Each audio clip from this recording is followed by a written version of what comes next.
Hey, it's Lindsay here, and we are going to talk about breakfast. So, a lot of our clients tend to either eat breakfast or not eat breakfast, and the funny thing is me and Michelle are the exact same way. We can be opposites in that reason, um, and we've really had to personalize things for ourselves as well, so we get where you're coming from on either side.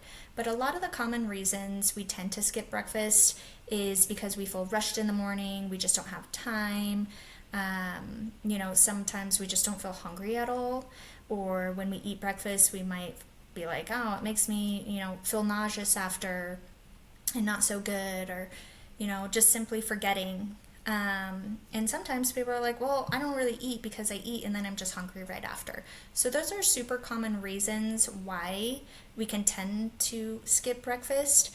But what we really want to talk about is why breakfast is important. So why it actually matters.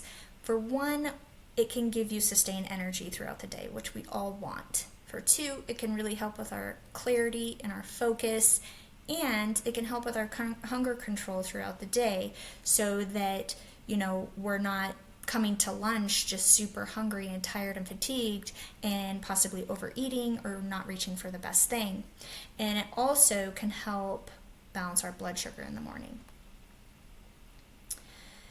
When it comes to breakfast and time, what we really want to think about is that this is going to be different for everybody, okay? And it doesn't have to be some grand breakfast. It could be super small, super simple, and it doesn't have to be as soon as you wake up in the morning. It can be within 1 to 2 hours of waking, and that is totally fine. Once again, it's what works for you so we can get that consistency down that's really going to matter.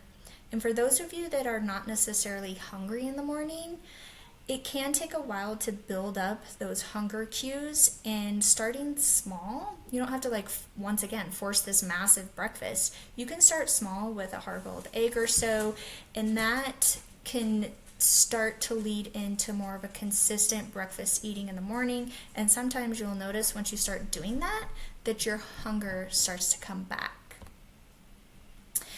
And then for, a lot of us who might feel that breakfast just doesn't make us feel good in the morning, it could be for many reasons, but generally it's not breakfast itself. It's the type of breakfast that you have. And we're bombarded with sugary cereals and, those simple fast carbs in the morning.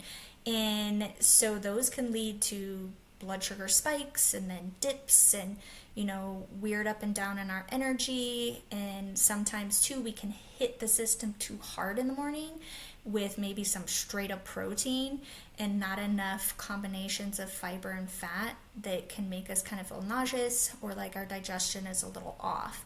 Same thing with eating simple carbs in the morning is that, if you eat that and then an hour later you're hungry, it's because your body absorbed it so quick and you got that quick spike, and now it's dipping again because you didn't have the fiber and the protein to really satiate and sustain. So the breakfast formula is going to be the same as it is for your lunch and dinner and for your snacks, all of it. It's all the same, making sure we're getting enough protein, enough fiber, and enough fat. And I can't stress enough how simple this can be, such as some chicken sausage and some apple slices that are cooked in coconut oil.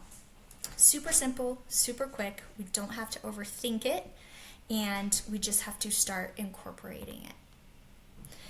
You do have a breakfast meal planner that you can totally use, and we highly recommend it. This could be a really good start to just pick one breakfast to start that you want to eat during the work week and make it simple, easy, and on the go. So if it's, something that you're not going to do and you're not going to cook, don't choose that meal.